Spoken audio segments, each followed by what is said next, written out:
Good morning प्यारे बच्चों, कैसे हो आप सब। उम्मीद करता हूं कि आप काफ़ी अच्छे होंगे। प्यारे बच्चों, आज से हम अपनी क्लास को स्टार्ट करने जा रहे हैं। आज से हम स्टार्ट करेंगे 10th क्लास के मैथमेटिक्स को। और सबसे पहली क्लास में हम ये समझेंगे कि हमारे मैथमेटिक्स का सिलेबस क्या है, कितने मार्क्स का हमारा पेपर होगा, और जो हमारा मैथमेटिक्स का सब्जेक्ट है उसमें कितने चैप्टर है और उन चैप्टर्स के नाम क्या क्या है। तो चलिए प्यारे बच्चों, आज से हम स्टार्ट करते हैं। प्यारे बच्चों, यहाँ पे मैंने बोर्ड पे लिखा हुआ है जो हमारा 10th क्लास का मैथमेटिक्स है, उसमें 15 चैप्टर है। उनके नाम मैंने यहाँ पे लिखे हुए हैं।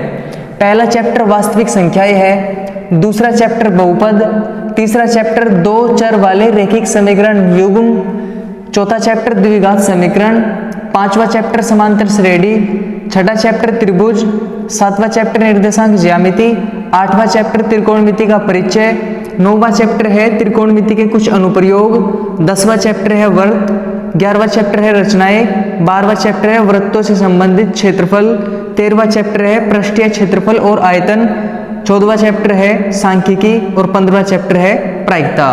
प्यारे बच्चों, ये 15 चैप्टर आपके 7 इकाइयों में बांटे हुए हैं, 7 यूनिट में डिवाइड किए गए हैं। देखो कैसे, जैसे वास्तविक संख्याएं हैं, ये संख्या पद्धति के अंदर मिलेगा आपको, एग्जाम में 5 नंबर का पूछा जाएगा। और बहुपद, दो चरों वाले रैखिक समीकरण युग्म, द्विघात समीकरण और समांतर श्रेणियां, ये आपके बीजगणित के अंडर आएंगे। एक इकाई होगी आपकी बीजगणित, तो एग्जाम में 18 नंबर में आपसे पूछा जाएगा। त्रिभुज, वृत्त, रचनाएं, वृत्तों से संबंधित क्षेत्रफल, ये 3 चैप्टर और एक ही त्रिभुज वाला चैप्टर, ये ज्यामिति के अंदर आपको मिलेंगे और ज्यामिति आपसे एग्जाम में 12 नंबर की पूछी जाएगी। फिर अगर हम बात करें निर्देशांक ज्यामिति की, तो ये एक ही यूनिट है, एक ही चैप्टर है, इसमें ये 5 नंबर का पूछा जाएगा। फिर 2 चैप्टर है त्रिकोणमिति का परिचय और त्रिकोणमिति के कुछ अनुप्रयोग, ये 2 चैप्टर त्रिकोणमिति की इकाई में है और ये 12 नंबर के आपसे पूछे जाएंगे। फिर पृष्ठीय क्षेत्रफल और आयतन, ये मेंसुरेशन की एक यूनिट होती है, ये आपका एग्जाम में 8 नंबर का पूछा जाएगा। सांख्यिकी और प्रायिकता, इन दोनों की एक ही यूनिट है, ये आपको एग्जाम में 10 मार्क्स की पूछे जाने वाली है। प्यारे बच्चों, हम चैप्टर नंबर 1 से ही स्टार्ट करने वाले हैं। चैप्टर नंबर 1 हमारा क्या है, वास्तविक संख्याएं। तो चलिए बच्चों, हम आज से शुरू करते हैं। देखो प्यारे बच्चों, ये हमारी एक नंबर लाइन है जिसको हम संख्या रेखा बोलते हैं। इधर माइनस का इन्फिनिटी होगा लेफ्ट साइड में, और इधर क्या होगा, प्लस का इन्फिनिटी होगा। तो वास्तविक संख्याओं की डेफिनेशन क्या है, जो संख्याएं संख्या रेखा पर प्रदर्शित की जा सकती है, उन संख्याओं को हम क्या बोल देंगे, वास्तविक संख्याएं बोल देंगे। देखो आपको 3 चीज बताता हूं, माइनस इन्फिनिटी से प्लस इन्फिनिटी के बीच की सभी संख्याएं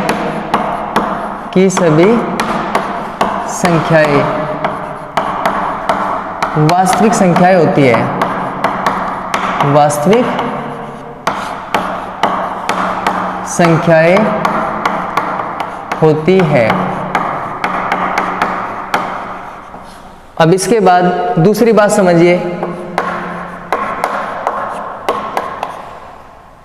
जिस संख्या का वर्ग एक धनात्मक संख्या होती है, एक धनात्मक संख्या होती है, उसे वास्तविक संख्या कहते हैं। ठीक है बच्चों, दूसरी बात आपको ये ध्यान रखनी है, जिस संख्या का वर्ग एक धनात्मक संख्या होती है उसे हम क्या बोल देंगे, वास्तविक संख्या बोल देंगे। तीसरी बात, और परिमेय तथा अपरिमेय, परिमेय तथा अपरिमेय संख्याओं को वास्तविक संख्याएं कहते हैं, वास्तविक संख्याएं कहते हैं, वास्तविक संख्याएं कहते हैं। तो प्यारे बच्चों, आपको ये तीनों चीज ध्यान रखनी है, एक ही मतलब है तीनों बात का। देखिए कैसे, सबसे पहली बात करते हैं माइनस इन्फिनिटी से प्लस इन्फिनिटी के बीच। यहाँ पे आप कुछ भी ले सकते हो, -2 ले सकते हो, +5 ले सकते हो, 0 ले सकते हो, -5 ले सकते हो यहाँ पे, और यहाँ पे 6.9 ले सकते हो, कुछ भी आप ले सकते हो। नंबर लाइन पे जो भी रिप्रेजेंट हो सकता है, संख्या रेखा पर जो भी प्रदर्शित हो सकता है, वो क्या होगी, हमारी वास्तविक संख्या होगी। अब इसके बाद जिस संख्या का वर्ग एक धनात्मक संख्या होती है उसे वास्तविक संख्या कहते हैं। जैसे -25 का स्क्वायर रूट है, ठीक है। अब हमें ये बतानी है कि ये नंबर वास्तविक है या नहीं है। तो आप एक काम करो, -25 का स्क्वायर करो, इसका हम स्क्वायर करेंगे। अब स्क्वायर से रूट कैंसिल कर दो, तो स्क्वायर से रूट कैंसिल करने के बाद क्या होगा, माइनस का 25 बचेगा। अब आप ये देखो, इस नंबर का हमने स्क्वायर किया और हमें क्या मिला, नेगेटिव मिला, तो इसका मतलब ये वास्तविक संख्या नहीं है।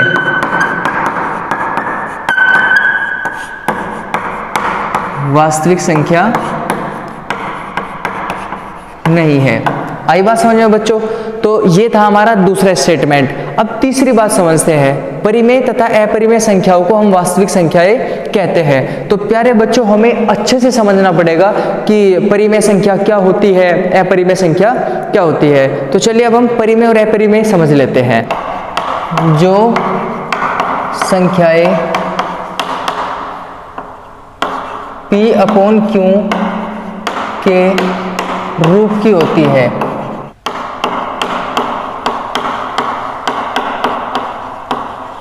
ठीक है। आपको ध्यान क्या देना है, जो संख्याएं P/Q के रूप की होती है उन्हें क्या बोल देंगे आप, परिमेय संख्या बोल देंगे। हमें ध्यान रखना है, देखो परिमेय संख्या इक्वल टू P/Q, जो Q है वो नॉट इक्वल टू 0 होगा।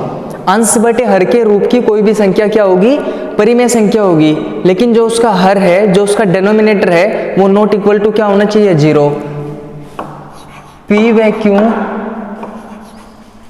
दो पूर्णांक, P/Q दो पूर्णांक व सह अभाज्य संख्याएं है, ठीक है बच्चों। P और Q क्या है, दोनों पूर्णांक है और सह अभाज्य संख्याएं है। अब आपको ये समझना पड़ेगा कि पूर्णांक क्या होते हैं, सह अभाज्य संख्याएं क्या होती है। तो चलिए हम इनको भी डिस्कस कर लेते हैं। सबसे पहली बात, पूर्णांक।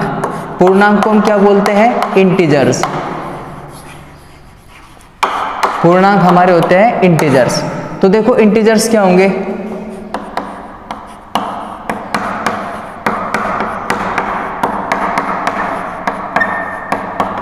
ये हमारे क्या होते हैं, पूर्णांक। पूरा अंक क्या कहलाएगा, पूर्णांक कहलाएगा, चाहे वो माइनस का हो, चाहे वो 0 हो, चाहे वो प्लस का हो। तो ऐसा नहीं है कि आप कोई भी पॉइंट में आपको संख्या मिलेगी आप उसको भी पूर्णांक बोल दोगे, नहीं। जो संख्या पॉइंट में होगी वो पूर्णांक नहीं होती। और पूर्णांक 3 तरह के होंगे, आपको ध्यान रखना है। प्लस वाले धन पूर्णांक, माइनस वाले ऋण पूर्णांक, और 0 को क्या बोल देंगे हम, शून्य पूर्णांक बोल देंगे। तो ये पूर्णांक है। अब सहअभाज्य संख्याएं समझ लेते हैं। देखो, सहअभाज्य संख्याएं समझने से पहले आपको अभाज्य संख्या समझना पड़ेगा कि अभाज्य संख्या क्या होती है। अभाज्य संख्याएं, इसको हम इंग्लिश में बोलते हैं प्राइम नंबर्स। प्राइम नंबर्स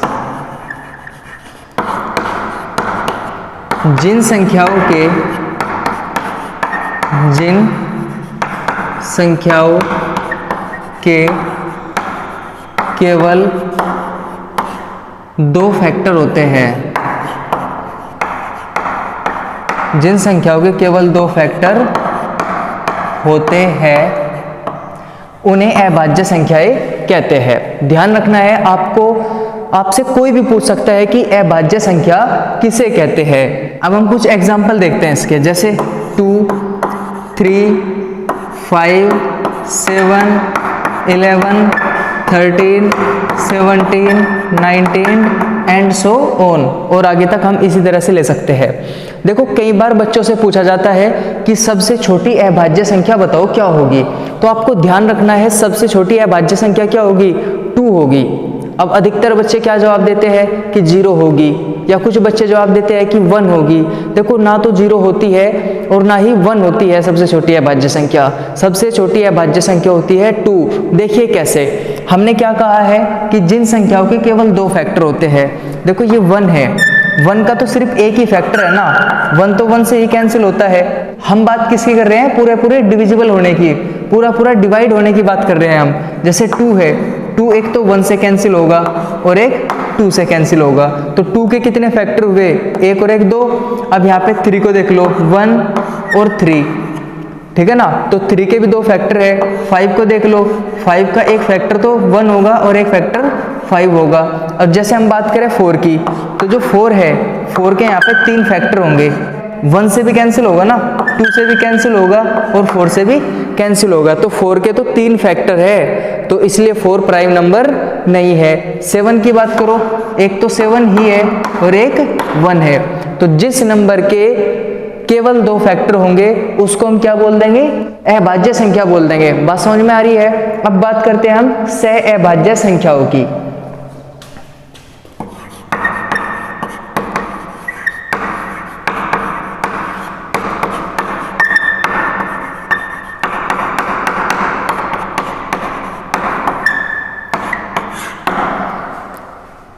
तो सहअभाज्य संख्याएं क्या होती है, को प्राइम नंबर, सह का मतलब को प्राइम नंबर्स, ठीक है। को प्राइम नंबर्स क्या होती है, देखो जहां भी आपको ये सह शब्द मिलेगा इसका मतलब है 2। जिन संख्याओं का HCF या क्या GCD ग्रेटेस्ट कॉमन डिवाइजर 1 होता है, उन संख्याओं को हम को प्राइम नंबर यानी सहअभाज्य संख्याएं कहते हैं। जैसे 2 5, तो 2 5 का HCF कितना होगा, HCF का मतलब है हाईएस्ट कॉमन फैक्टर, तो कितना होगा, 1 होगा। जैसे हम बात करते हैं HCF 2 9, तो 2 और 9 का HCF कितना होगा, 1 होगा। आपको ये समझना है कि HCF हम कैसे निकालते हैं, चलिए उसको भी समझते हैं। हमें इनका HCF निकालना है, तो देखो इनके फैक्टर करते हैं। सबसे पहले 24, 2 से कैंसिल करो 12 बचेगा, फिर 2 से कैंसिल करो 6, फिर 2 से कैंसिल करो 3, फिर 3 से कैंसिल करो 1, फिर हमारे पास क्या है 36 है। अब 36 के फैक्टर करो, 2 से कैंसिल करो 18, 2 से कैंसिल करो 9, 3 से कैंसिल करो 3 और 3 से कैंसिल करो 1। अभी देखिए 24 को हम कैसे लिखेंगे, 2 मल्टीप्लाई 2 मल्टीप्लाई 2 मल्टीप्लाई 3। अब 36 को 2 मल्टीप्लाई 2 मल्टीप्लाई 3 मल्टीप्लाई 3। देखिए हम इसको ऐसा भी लिख सकते हैं, 2 मल्टीप्लाई 2 कितना होगा 4, मल्टीप्लाई 2 मल्टीप्लाई 3, 2 मल्टीप्लाई 2 कितना होगा 4 मल्टीप्लाई 3 मल्टीप्लाई 3। अब देखो 4 मल्टीप्लाई 3 इसमें भी है ना, और 4 मल्टीप्लाई 3 इसमें भी है, यानी इसको हम लिख सकते हैं 12 मल्टीप्लाई 2, और इसको हम क्या लिख सकते हैं 12 मल्टीप्लाई 3। अभी देखिए आप इसमें कॉमन क्या है, कॉमन तो 12 है ना, तो HCF ऑफ 24 36 क्या होगा 12 होगा। तो HCF भी बोल सकते हो आप, इसको GCD भी बोल सकते हो। तो यहाँ पे हम बात कर रहे हैं किसकी, कॉमन की, ठीक है। उबेनिस्ट क्या है इसमें, तो अगर हमें 2 संख्याओं का HCF निकालना है तो हम सबसे पहले उनके फैक्टर करके देखेंगे, और जो भी नंबर हमें कॉमन दिखाई देगी हम उसको क्या ले लेंगे, हम उसको क्या बोल रहे हैं कि ये इसका HCF है। बात समझ में आ रही है। HCF के बारे में भी हम थोड़ी डिटेल से पढ़ने वाले हैं। अभी हम पढ़ रहे हैं कि परिमेय संख्या क्या होती है, उसको हम डिटेल से पढ़ने वाले हैं, ठीक है। तो प्यारे बच्चों अभी तक आपने क्या पढ़ा है कि परिमेय संख्या P/Q की फॉर्म में होती है। P और Q दोनों इंटीजर होते हैं यानी पूर्णांक होते हैं, Q नॉट इक्वल टू 0 होता है, और P और Q दोनों सहअभाज्य संख्याएं होती है। आपको बताया जा चुका है पूर्णांक क्या होते हैं, सहअभाज्य संख्याएं क्या होती है। Q 0 के इक्वल नहीं होना चाहिए, चाहे P 0 हो भी जाए। समझ में आ रही है ना बात। जैसे हम ले सकते हैं एग्जांपल 0/3, 2/3, 5/2, 6/4, ठीक है ना।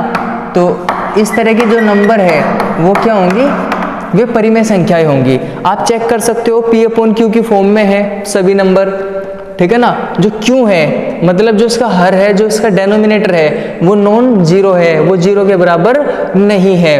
बात समझ में आ रही है। अब देखिए हम 2 शब्दों के बारे में और ध्यान देते हैं। एक शब्द तो है शांत, ठीक है, और एक है अशांत, ठीक है। इन दो शब्दों को हमें ध्यान से समझना है कि शांत क्या होता है और अशांत क्या होता है। जैसे हमने एक नंबर ली 2.5, तो ये शांत है। 2.59, तो ये संख्या क्या है, शांत है। फिर 2.1234 ये नंबर भी क्या है, शांत है। तो जो नंबर पॉइंट के बाद एक अंक, दो अंक, तीन अंक या चार अंक जाने के बाद रुक जाएगी, उस संख्या को हम क्या बोल देंगे, शांत संख्या बोल देंगे। ये बोल देंगे कि भाई ये संख्या तो शांत होगी, ये संख्या तो रुक गई। अब देखो जैसे अशांत है, तो अशांत संख्या को हम क्या बोल देंगे, जो संख्या ना रुकती हो, जैसे कि 2.1234 1 2 3 4 5 1 2 3 4 5 1, इस तरह से अगर जो नंबर चलती जा रही होगी उसको हम क्या बोल देंगे, शांत संख्या बोल देंगे। जैसे आपको पता है ये 2/3 है, आप 2/3 को डिवाइड करके देखो, 2/3 है ना, तो डिवाइड करो इसको, तो यहाँ पे 0 चला दो, यहाँ पे 0 लगा दो, तो 3 छंग 18, फिर 2 बचेंगे, फिर 3 छंग 18, फिर 3 छंग 18, ऐसी चलती रहेगी। तो ये कहीं पे भी समाप्त नहीं होगी, कहीं पे भी नहीं रुकेगी। इसका मतलब ये संख्या कैसी है, अशांत संख्या है। जब अंश बटे हर वाली संख्या को हम डिवाइड करके देखते हैं और डिवाइड करने के कुछ अंकों बाद अगर वो रुक गई तो शांत संख्या है। अगर वो चलती ही जा रही है, कहीं पे भी नहीं रुकती है, तब हम उसको क्या बोलेंगे, अशांत संख्या। समझ में आ रही है बात बच्चों? तो अब हम क्या करने वाले हैं, हम शांत और अशांत क्यों समझ रहे हैं, हम इसलिए समझ रहे हैं क्योंकि जो परिमेय संख्या होती है, जो परिमेय संख्या होती है वो शांत संख्या भी होती है और अशांत संख्या भी होती है। ध्यान से समझना आपको यहाँ पे एक चीज, जो परिमेय संख्या है वो शांत संख्या भी होती है और अशांत संख्या भी होती है। लेकिन एक चीज का ध्यान रखना है, जो अशांत है ना उसको रिपीट होना पड़ेगा, ठीक है, उसकी आवृत्ति बार बार होगी। जैसे कि ये हमने एग्जाम्पल पढ़े थे परिमेय संख्या के, ये क्या थी संख्याएं, शांत संख्याएं थी। तो शांत संख्या क्या है, ये सभी की सभी परिमेय संख्याएं हैं, ये सभी हमारी परिमेय संख्याएं हैं। और अगर हम बात करते हैं इस संख्या की, तो ये संख्या अशांत है लेकिन इसकी आवृत्ति बार बार हो रही है, 1 2 3 4 5, फिर 1 2 3 4 5, फिर 1 2 3 4 5, फिर 1 से स्टार्ट हो गई। तो ये संख्या अशांत है लेकिन आवृत्ति भी है, ये संख्या बार बार रिपीट हो रही है, इसीलिए हम इसको भी क्या बोल देंगे, परिमेय संख्या बोल देंगे। अब आप एक बात ध्यान से समझो, शांत संख्या है फिर तो कोई डाउट ही नहीं है कि ये परिमेय है या नहीं है, ये परिमेय संख्या है। अगर अशांत है तो हमें चेक करना पड़ेगा कि ये रिपीट है या नहीं है। जैसे अब बात करो 2/3 की, 2/3 करने के बाद क्या मिला, 0.6666, तो इसको हम ऐसा भी लिख सकते हैं, 0.6 के ऊपर बार लगा दो, ठीक है ना। 0.6 के ऊपर हम बार लगा देंगे तो इसका मतलब क्या होगा कि 0.6666 एक परिमेय संख्या है। अगर हम बात करते हैं कि जो अशांत संख्या है अगर वो रिपीट नहीं होती है तब हम उसको क्या बोल देंगे, तब हम उसको अपरिमेय संख्या बोल देंगे। तो परिमेय संख्या में और अपरिमेय संख्या में क्या फर्क हुआ कि जो संख्या शांत होगी वो तो परिमेय संख्या होगी और जो अशांत होगी लेकिन रिपीट नहीं होगी उसको हम क्या बोल देंगे, अपरिमेय संख्या बोल देंगे। तो प्यारे बच्चों अभी तक हमने ये पढ़ा है कि परिमेय संख्याएं क्या होती है। हमें परिमेय संख्या को अच्छे से समझना है। अगर एक बार परिमेय संख्या हमारी समझ में आ गई तो जो परिमेय संख्या नहीं होती वो संख्या क्या होती है, अपरिमेय संख्या होती है। कुछ एग्जाम्पल्स हम और लेके देखते हैं। हमने परिमेय संख्या समझी है कि परिमेय संख्या क्या होती है, जो संख्या P/Q की फॉर्म में हो, Q नॉट इक्वल टू 0 हो, P और Q दोनों पूर्णांक हो और से अभाज्य संख्याएं हो, उस संख्या को हम क्या बोल देंगे, परिमेय संख्या बोल देंगे। अब परिमेय संख्या शांत भी हो सकती है और अशांत भी हो सकती है। जब हम उसको डिवाइड करके देखेंगे, जैसे कि हमने 2/3 का एक एग्जांपल अभी लिया था, तो 2/3 का आंसर क्या आया था, 0.6666 और ऐसे ही आता जा रहा था। तो वो संख्या क्या थी, अशांत संख्या थी। अशांत का मतलब क्या है? जो संख्या शांत नहीं हो, जो संख्या चलती ही जा रही हो, उसको हम क्या बोल देंगे? शांत संख्या। अब परिमेय संख्या होने के लिए जरूरी है कि या तो वो शांत संख्या हो तब परिमेय संख्या होगी, अगर वो अशांत संख्या है तो फिर उसको रिपीट होना पड़ेगा। अगर अशांत है और रिपीट है तब भी हम उसको मान लेंगे कि ये परिमेय संख्या है। इसी के अपोजिट हम क्या पढ़ेंगे? अपरिमेय संख्या क्या होती है? अपरिमेय संख्या वो होगी जो परिमेय संख्या नहीं होगी। कैसे? जो संख्या शांत हो वो परिमेय, जो संख्या अशांत हो वो परिमेय, लेकिन अशांत है तो रिपीट होगी। अपरिमेय में ऐसा नहीं होगा, अगर संख्या अशांत है और रिपीट भी नहीं हो रही है तब हम उसको अपरिमेय संख्या बोल देंगे। चलिए एग्जाम्पल की हेल्प से समझते हैं कैसे। ये हमारे पास 22/7 है, 22/7 ये p की वैल्यू है यहाँ पे और ये q की वैल्यू है, और q नॉट इक्वल टू 0 है, और 22 और 7 सहअभाज्य संख्याएं भी है, सहअभाज्य संख्याएं भी है, ठीक है ना। तो हम मान सकते हैं कि 22/7 क्या है? एक परिमेय संख्या है। अब हम इसको डिवाइड करके देखते हैं क्या मिलता है। ये 22 और यहाँ 7 से डिवाइड करो तो कितना होगा? 7 या 21, फिर 1 बचेगा, फिर 0 लगा दो पॉइंट लगाने के बाद, 7 एकम 7, फिर कितने बचेंगे? 3, फिर 0 लगा दो, 7 चौक 28, फिर 2, फिर 0, फिर कितना? 7 दूनी 14, 0 लगा दो, 7 सते 49, फिर 1 बचेगा, फिर 0 लगा दो, फिर 7 एकम 7, तो फिर यहाँ से कितने बचेंगे? 3 बचेंगे, 3 के बाद 0 लगा दो, 7 से डिवाइड कर रहे हैं ना, 7 चौक 28, फिर 2 बचेंगे, फिर 0 लगा दो। तो आप एक चीज ध्यान से समझो, अगर हमने 22 को डिवाइड किया है 7 से तो हमें आंसर क्या मिल रहा है? 3.1428571 और ये रुक नहीं रहा है, ये एक क्या है? अशांत संख्या है, तो ऐसे चलती ही जाएगी। अब आप एक बात ध्यान से समझो, इसको हम ऐसा भी लिख सकते हैं 3.1428571 के ऊपर बार लगा के। आप चेक कर सकते हो जो ये 6 नंबर है ना, यही फिर से रिपीट हो गई, तो इसका मतलब क्या हुआ? ये एक अशांत संख्या तो है, लेकिन अशांत होने के साथ साथ क्या है? ये एक रिपीट नंबर है, जो भी डिजिट इसमें आ रही है वो रिपीट होना शुरू हो गई है, इसलिए हम इसको क्या बोल देंगे? अशांत संख्या बोल देंगे, और अशांत आवर्ती संख्या बोल देंगे।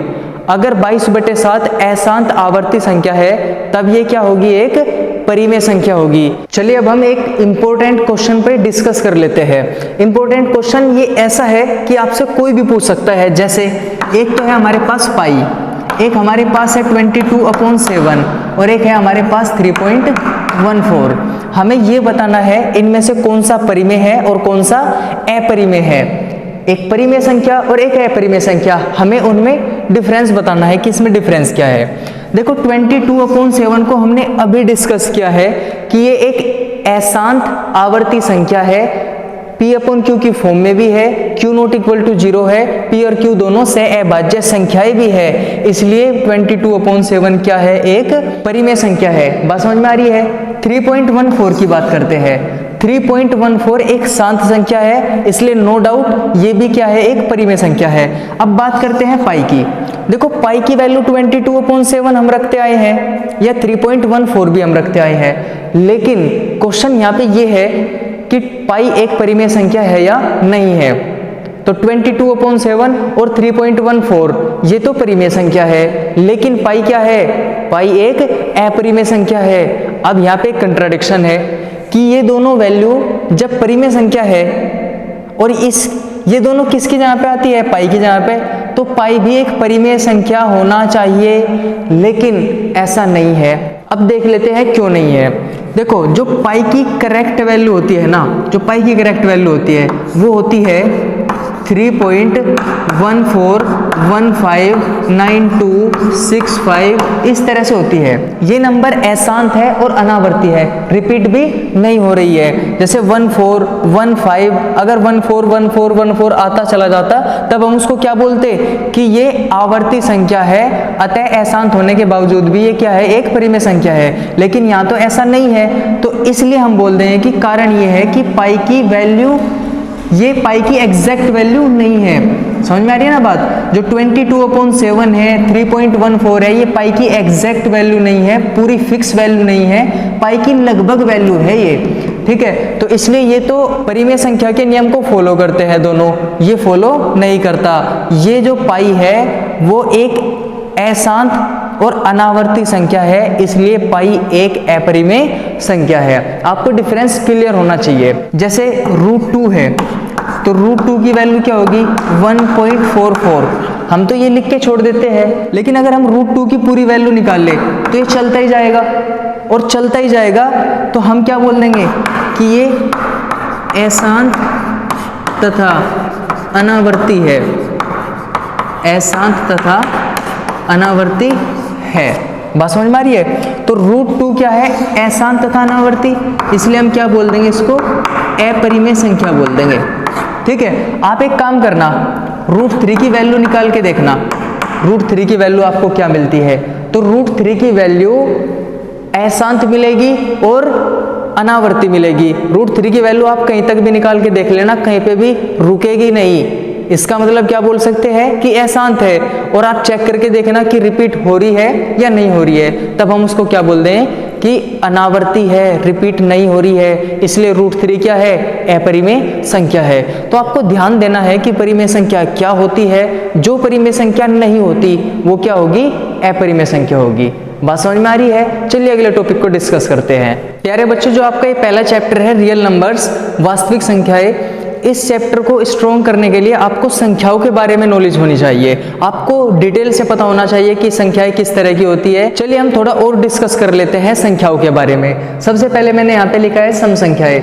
जो नंबर 2 से डिविजिबल हो उसको हम क्या बोल देंगे, सम संख्या बोल देंगे। जैसे कि 0, 2, 4, 6, 8, ये कैसी संख्याएं हैं, सम संख्या है, इवन नंबर्स है। फिर विषम संख्याएं, जो नंबर 2 से डिविजिबल ना हो, जैसे 1, 3, 5, 9, इनको हम क्या बोल देंगे, विषम संख्या बोल देंगे। अब पूर्ण संख्या, होल नंबर्स, ये 0 से स्टार्ट होंगे, 0, 1, 2, 3, 4, ये सभी हमारी क्या होंगी, होल नंबर्स होंगी। अब प्राकृतिक संख्याएं मीन्स नेचुरल नंबर, तो नेचुरल नंबर 1, 2, 3, 4, 5, ये सब हमारी क्या होंगी, नेचुरल नंबर होगी। पूर्णांक अभी आपको समझाया था, पूर्णांक 3 तरह के होते हैं, माइनस वाले क्या होंगे, ऋण पूर्णांक होंगे, प्लस वाले क्या होंगे, धन पूर्णांक होंगे, और 0 को हम क्या बोल देंगे, शून्य पूर्णांक बोल देंगे।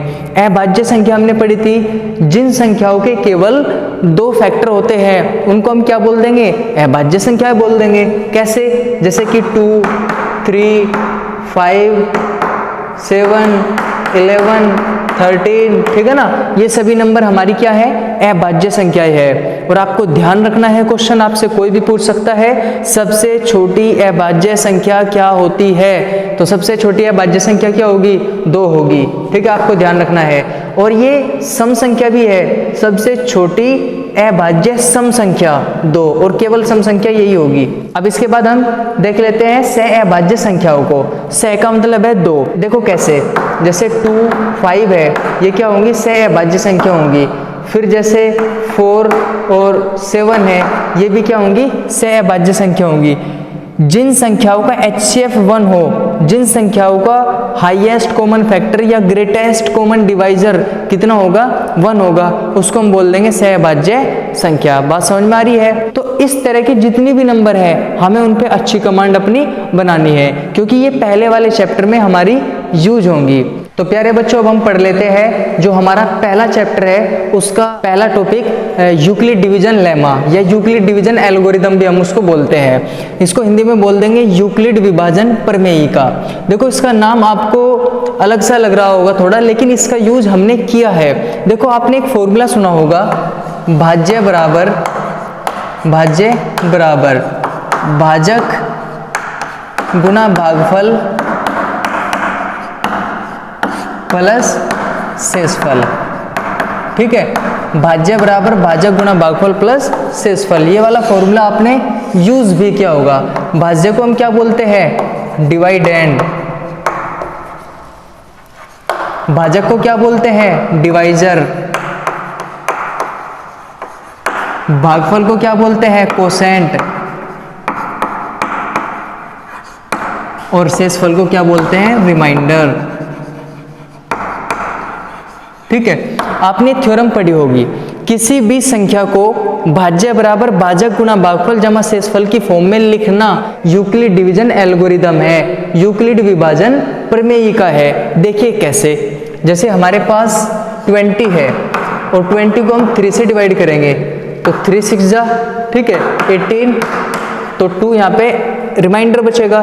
तो देखो हम इसको ऐसा भी लिख सकते हैं, 20 इक्वल टू 3 मल्टीप्लाई 6 प्लस कितना 2 भी लिख सकते हैं।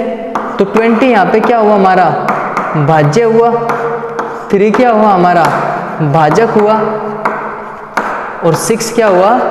भागफल हुआ, और 2 क्या हुआ? हमारा शेषफल हुआ। ठीक है, तो किसी भी संख्या को भाज्य बराबर भाजक गुना भागफल जमा शेषफल के रूप में लिखना क्या है? यूक्लिड विभाजन प्रमेय का है। एक एग्जांपल हम और लेते हैं, जैसे हमारे पास 15 है, 2 से इसको डिवाइड करो तो 7 टाइम 1। देखो इसको ऐसे लिखेंगे, 15 इक्वल टू 2 मल्टीप्लाई 7 प्लस कितना 1। भाज्य बराबर भाजक गुना भागफल जमा शेषफल। तो 15 हमारा यहाँ पे क्या है? भाज्य है, 2 क्या है? भाजक है, और 7 क्या है? भागफल है, और 1 क्या है? यहाँ पे हमारा शेषफल है।